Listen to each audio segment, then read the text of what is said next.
অবশেষে প্রকাশিত হলো বহু প্রতীক্ষিত এনএসআই এর সার্কুলার। আসসালামু আলাইকুম রহমতুল্লাহ, বিডি জাপান সলিউশনের নতুন একটা ভিডিওতে আপনাদের সবাইকে স্বাগতম। আশা করি সবাই ভালো আছেন, সুস্থ আছেন। তো ভিউয়ার্স, আজকের ভিডিওতে আমরা এনএসআই এর নতুন সার্কুলার প্রকাশ করা হয়েছে সেই সার্কুলার নিয়ে আলোচনা করব এবং কোন কোন পদে কতজন নেওয়া হবে এই বিষয়ে বিস্তারিত জানবো এবং কোন পদের যোগ্যতা কেমন এই বিষয়ে বিস্তারিত আলোচনা করব।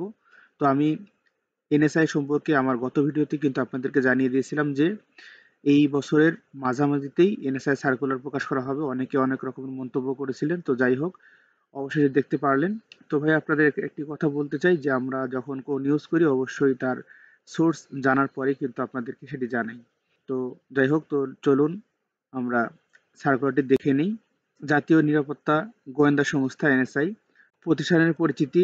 জাতীয় নিরাপত্তা গোয়েন্দা সংস্থা, চাকরির খবর, সরকারি চাকরি অবশ্যই এটি। প্রকাশের তারিখ আজ 22 মার্চ কিন্তু এই সার্কুলারটি প্রকাশ করা হয়েছে। আবেদনের পদ্ধতি অবশ্যই অনলাইনের মাধ্যমে আবেদন করতে হবে। পদসংখ্যা এবং জনবল নেওয়া হবে 13টি পদের জন্য 255 জনকে কিন্তু নিয়োগ দেওয়া হবে। যদিও অন্যান্য সার্কুলার তুলনায় এটি অনেক কম, তবুও যারা এনএসআই এর সার্কুলারের জন্য অপেক্ষা করে থাকেন তাদের জন্য অবশ্যই বড় সুখবর। এবং আবেদন শুরু হবে 6 এপ্রিল থেকে। আজকে 22 মার্চ, ঈদের পর থেকে কিন্তু এটি আবেদন শুরু হবে এবং আবেদন শেষ হবে 20 এপ্রিল 2025 সাল পর্যন্ত। তো ভিউয়ার্স, এখানে মোট 13টি পদে কিন্তু আপনারা আবেদন করতে পারবেন। প্রথম পদের নাম হচ্ছে সহকারী পরিচালক। এখানে পদসংখ্যা হলো 26টি। শিক্ষাগত যোগ্যতা কোনো স্বীকৃত বিশ্ববিদ্যালয় হতে প্রথম শ্রেণী সমমানের সিজিপিএ সহ স্নাতকোত্তর ডিগ্রি অথবা ন্যূনতম দ্বিতীয় শ্রেণী বা সমানের সিজিপিএ স্নাতক সহ সমান ডিগ্রি এবং কম্পিউটার চালনে অবশ্যই দক্ষ হতে হবে। তো বেশ একটি কথা বলে রাখি, প্রতিটি পদের জন্য এনএসআই এর প্রতিটি পদের জন্য কিন্তু আপনাকে অবশ্যই কম্পিউটার চালানোতে দক্ষতা অর্জন করতে হবে। টেলিফোন ইঞ্জিনিয়ার এটিতে একটি নেওয়া হবে এবং টেলিকমিউনিকেশন বিশ্ববিদ্যালয় ইঞ্জিনিয়ার হতে অথবা ইলেকট্রনিক অ্যান্ড ইলেকট্রনিক্স ইঞ্জিনিয়ার এর স্নাতক থাকলে কিন্তু আপনারা এটিতে আবেদন করতে পারবেন। এবং ফিল্ড অফিসার, এই ফিল্ড অফিসার পদে কিন্তু 17 জনকে নেওয়া হবে। শিক্ষাগত যোগ্যতা বিশ্ববিদ্যালয় হতে স্নাতক বা সমান ডিগ্রি অর্জন করতে হবে এবং অবশ্যই কম্পিউটার চালনায় দক্ষতা অর্জন করতে হবে। এরপর রয়েছে সার্টিফিকার কাম কম্পিউটার অপারেটর। এখানে 5 জনকে নেওয়া হবে। অবশ্যই কম্পিউটার অপারেটর যারা আছে তাদের কিন্তু টেস্ট নেওয়া হবে এবং ষাটলিপিতে গতি, কম্পিউটারের ওয়ার্ডস প্রসেসিং, ইমেইল, ফ্যাক্স মেশিনতে চালানোর দক্ষতা থাকতে হবে। ষাট মুদ্রাক্ষরিক কাম কম্পিউটার অপারেটর, এখানে নেওয়া হবে 14 জনকে এবং অবশ্যই ষাটলিপিতে গতি, computer word processing, email, fax এগুলোতে দক্ষতা থাকতে হবে। এরপর হলো ওয়্যারলেস অপারেটর, এখানে 20 জনকে নেওয়া হবে। উচ্চ মাধ্যমিক সার্টিফিকেট থাকতে হবে এবং এখানেও কম্পিউটারের কিছু যোগ্যতা রয়েছে যেটি এখনো উল্লেখ করা হয়নি। এরপর রয়েছে অফিস অ্যাসিস্ট্যান্ট, 2 জনকে নেওয়া হবে। উচ্চ মাধ্যমিক সার্টিফিকেট সমমান পরীক্ষায় এবং কম্পিউটার চালানোর দক্ষতা থাকলেই কিন্তু আপনারা আবেদন করতে পারবেন। তারপর রয়েছে অফিস সহকারী কাম কম্পিউটার মুদ্রাক্ষরিক, 20 জনকে নেওয়া হবে। দ্বিতীয় বিভাগে জিপিএ তে উচ্চ মাধ্যমিক সার্টিফিকেট অর্জন করতে হবে এবং কম্পিউটার ব্যবহারের দক্ষতা থাকতে হবে। এরপর রয়েছে গাড়ি চালক, 13 জনকে নেওয়া হবে। এখানে যোগ্যতা দেওয়া রয়েছে, আপনারা দেখে নিতে পারেন। এরপরে রয়েছে রিসিপশনিস্ট, 1 জনকে নেওয়া হবে। এখানে যোগ্যতা দেওয়া রয়েছে। এবং তারপর রয়েছে ফিল্ড স্টাফ, যেটি অনেকেই এই পদে আবেদন করবেন এবং অনেকে আমার কাছে কমেন্ট করেছিলেন যে ফিল্ড স্টাফ পদে আবেদন করতে চায়, কি কি যোগ্যতা লাগবে। তাদের বলবো যে ফিল্ড স্টাফ পদে আপনাদের যোগ্যতা বলতে মাধ্যমিক স্কুল সার্টিফিকেট বা এসএসসি পাস হলেই কিন্তু আপনারা আবেদন করতে পারবেন। মাদ্রাসা থেকে দাখিল পাস করলে আবেদন করতে পারবেন।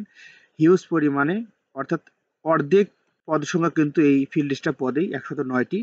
এবং এর বাইরে কিছু আলাদা রিকোয়ারমেন্ট রয়েছে এবং উচ্চতা এবং ওয়েট এই দুইটা মিলে কিন্তু এখানে রিকোয়ারমেন্ট আলাদা করে রয়েছে। আমি অবশ্যই মেন সার্কুলারে সেটি দেখাবো আপনাদেরকে। এরপর রয়েছে টেলিফোন লাইনম্যান, 3 জনকে নেওয়া হবে। এরপর রয়েছে অফিস সহায়ক, অফিস সহায়কে 24 জনকে নেওয়া হবে। এখানে এদের যোগ্যতা উল্লেখ করা হয়েছে। তো ভিউয়ার্স, জাতীয় নিরাপত্তা গোয়েন্দা সংস্থা এনএসআই এর সার্কুলারটি আজকে প্রকাশ করা হয়েছে। এখন আবেদন শুরু হবে আগামী 6 এপ্রিল থেকে। তো এখানে কোন পদের জন্য কত টাকা আবেদন ফি রয়েছে সেটি উল্লেখ করা রয়েছে। ক্রমিক নং পরীক্ষা ফি ক্রমিক নং 1 হতে 3 উল্লেখিত পদের জন্য 200 টাকা করে এবং ক্রমিক নং 4 থেকে 10 নম্বর পর্যন্ত 100 টাকা এবং 11 থেকে 13 নম্বর পর্যন্ত 50 টাকা পরীক্ষার ফি ধার্য করা হয়েছে। এবং পরীক্ষার ফি কিভাবে প্রদান করতে হবে এগুলো আপনারা জানেন। তো ভিউয়ার্স, এখানে মেন সার্কুলারটি আপনারা দেখতে পাচ্ছেন। এখানে আপনারা ভিডিওটি পজ করে অবশ্যই দেখে নিতে পারবেন যে কোন জেলা এবং কিরকম যোগ্যতা প্রয়োজন। তো আমি শুধু ফিল্ড অফিসার এবং ফিল্ড স্টাফ পদের কথাটি আপনাদেরকে জানাবো। তো ভিউয়ার্স, ফিল্ড অফিসার এটি কিন্তু ১০ম গ্রেডের একটি চাকরি।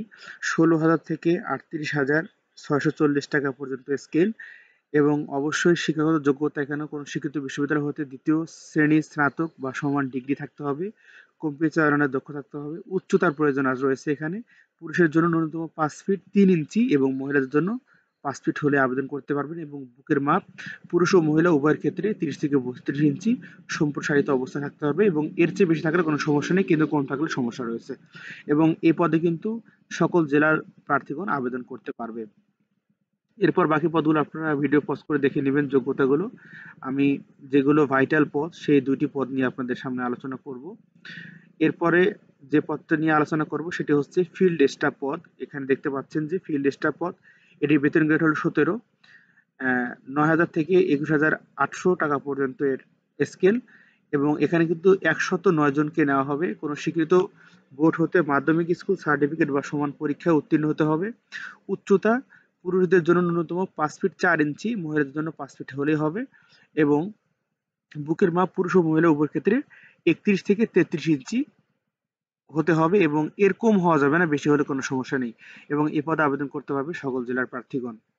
তো ভিউয়ার্স, আবেদনকারীর বয়স কিন্তু অবশ্যই ১-৩-২০২৫ তারিখে ১৮ থেকে ৩২ বছর মধ্যে হতে হবে এবং আগামী ৬ এপ্রিল থেকে আবেদন শুরু হবে এবং ২০ এপ্রিল পর্যন্ত আবেদন চলবে। তো ভিউয়ার্স, অবশ্যই ভিডিও ডেসক্রিপশনে আবেদন লিঙ্ক দেওয়া থাকবে। আপনারা সেখান থেকে আবেদন করতে পারবেন এবং অবশ্যই সার্কুলার পিডিএফটি ভিডিও ডেসক্রিপশনে দেওয়া থাকবে। তো এই ছিল আপডেট। সবাই ভালো থাকবেন, সুস্থ থাকবেন। আল্লাহ হাফেজ।